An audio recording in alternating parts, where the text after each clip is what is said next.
വാർത്തകൾ തുടരുന്നു. കേടായ സ്ട്രീറ്റ് ലൈറ്റുകൾ നന്നാക്കാത്തതിൽ നഗരസഭാ ഭരണസമിതിക്കെതിരെ ബിജെപിയുടെ പ്രതിഷേധം.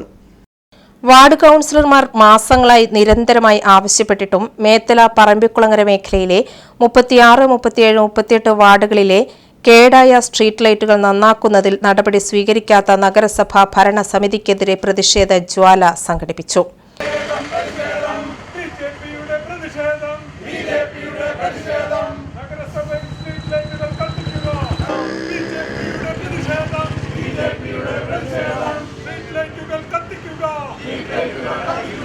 നഗരസഭയുടെ രാഷ്ട്രീയ വിവേചനം അവസാനിപ്പിക്കുക.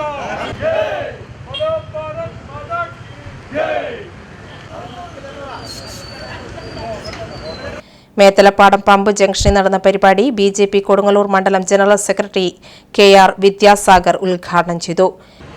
നഗരസഭയുടെ ഭരണാധികാരികൾ നടത്തുന്ന സ്വജനപക്ഷപാതവും അതോടൊപ്പം തന്നെ കെടുകാര്യസ്ഥതയും നമ്മുടെ ഈ നഗരസഭയിൽ നടന്നു കഴിഞ്ഞാൽ എല്ലാ മേഖലകളിലും കെടുകാര്യസ്ഥത മൂലം ഒരു റോഡ് പോലും സഞ്ചാരയോഗ്യമാക്കുവാൻ സാധിക്കാതെ, അതോടൊപ്പം തന്നെ സ്ട്രീറ്റ് ലൈറ്റിൻ്റെ കാര്യം പറയുകയാണെങ്കിൽ സ്ട്രീറ്റ് ലൈറ്റിൻ്റെ കോൺട്രാക്റ്റ് കൊടുക്കുന്നത് LDFിൻ്റെ പ്രതിനിധികൾക്കാണ്.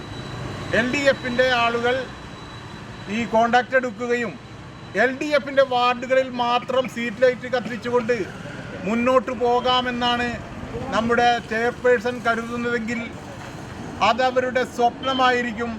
അവർക്ക് നഗരസഭയിൽ ഇരുന്നു കൊണ്ട് സമാധാനപരമായി ഭരണം നടത്തുവാനുള്ള യാതൊരുവിധ സൗകര്യവും BJPയുടെ കൗൺസിലർമാരും BJPയും അതിനനുവദിക്കുകയില്ല. അനവധി സമരങ്ങളിലൂടെ തന്നെയാണ് നഗരസഭയിൽ 21 കൗൺസിലർമാരെ BJP കയറ്റിയിരിക്കുന്നത്. മേത്തല ഏരിയ പ്രസിഡന്റ് പ്രജീഷ് ചളിയിൽ, നഗരസഭാ പ്രതിപക്ഷ നേതാവ് TS സജീവൻ, KS ശിവറാം, കൗൺസിലർമാരായ സ്മിത ആനന്ദൻ, ജ്യോതിലക്ഷ്മി രവി, രമാദേവി, ജിജുമോൻ, ഷിബി പോണത്ത് തുടങ്ങിയവർ പങ്കെടുത്തു.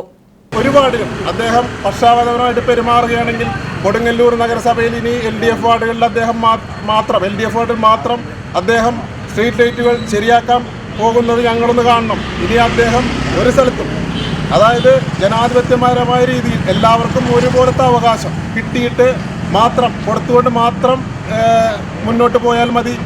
പക്ഷാപാതപരമായിട്ട് പെരുമാറി ഏകപക്ഷീയമായിട്ട് സ്ട്രീറ്റ് ലൈറ്റുകൾ നന്നാക്കി പോകാനാണ് കരാറുകാരൻ്റെ തീരുമാനമെങ്കിൽ അദ്ദേഹത്തെ ജനാധിപത്യപരമായ രീതിയിൽ തടഞ്ഞുകൊണ്ട് ഞങ്ങൾക്ക് ശക്തമായ രീതിയിൽ പ്രതിഷേധിക്കേണ്ടി വരും. അതുപോലെ തന്നെ നഗരസഭയിലും ഞങ്ങൾക്ക് ശക്തമായ പ്രതിഷേധങ്ങൾ ഇനിയും നടത്തേണ്ടി വരും. കൂടാതെ MLA പക്ഷപരമായ രീതിയിലാണ് പെരുമാറിയിട്ടുള്ളത്.